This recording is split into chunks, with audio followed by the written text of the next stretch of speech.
Hello, everyone, and welcome to the next installment of The Laughing Empress. Today we are reading Chapter 19, in which Polly sings a clue, as our friend Polly is wont to do.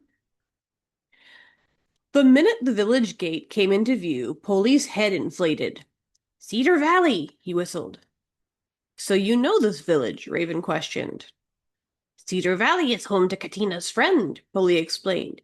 He helped Polly with the baby. He is a good boy. My mother has a friend here? Philothea asked hopefully.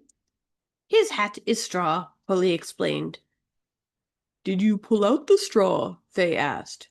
Did you make a little nest? Focus, Faye, Raven ordered, scratching the bird's head. Polly, does this friend of Katina's have a name? Polly twirled his wings and broke into song.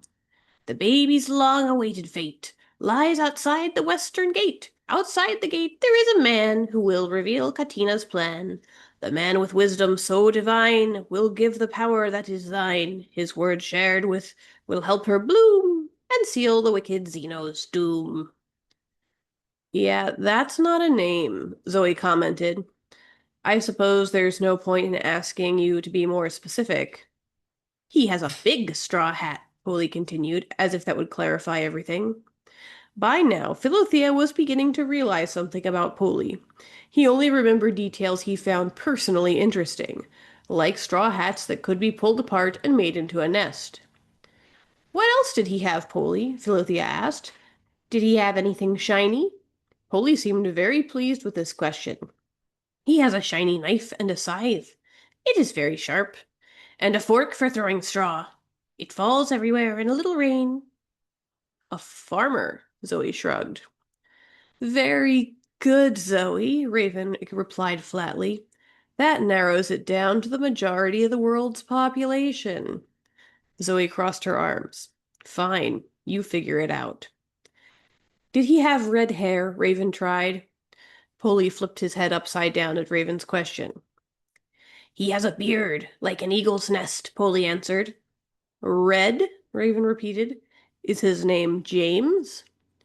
His hair is the color of grapes, Polly answered. He has many grapes. Well, his hair couldn't be green or purple, Raven shrugged, so I suppose it must be red. And the only red-headed farmers in Cedar Valley that I know belong to the family of James the Red. Her brow was furrowed. She rubbed her chin. You don't seem convinced, Zoe pointed out. It's just that James the Red never struck me as particularly wise, she answered. On the contrary, he's always breaking his wine press and then asking me to magic it back together.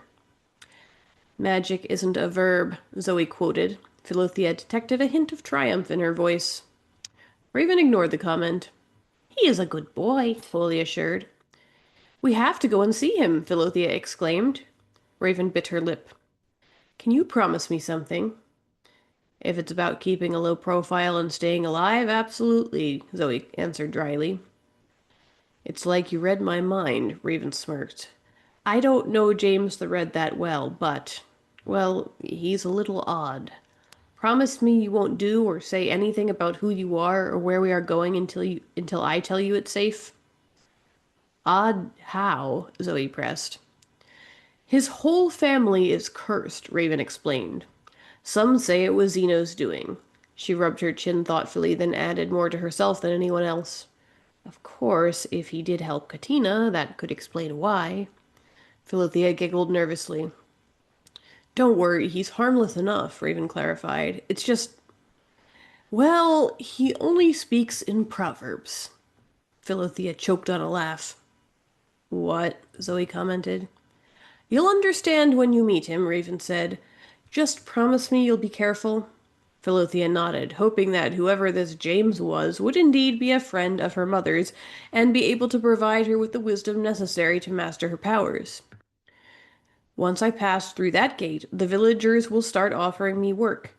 You two wait outside until I've taken my first job. Then come in quietly and make your way through the western gate to the vineyard of James the Red. Philothea nodded vigorously. Find out if he knows where King Cyrus is, Raven instructed. And Zoe, make sure Thea doesn't let anything important slip. I've got this, so he answered. And with that, we end chapter 19. Next week, we will meet James the Wise. See you later.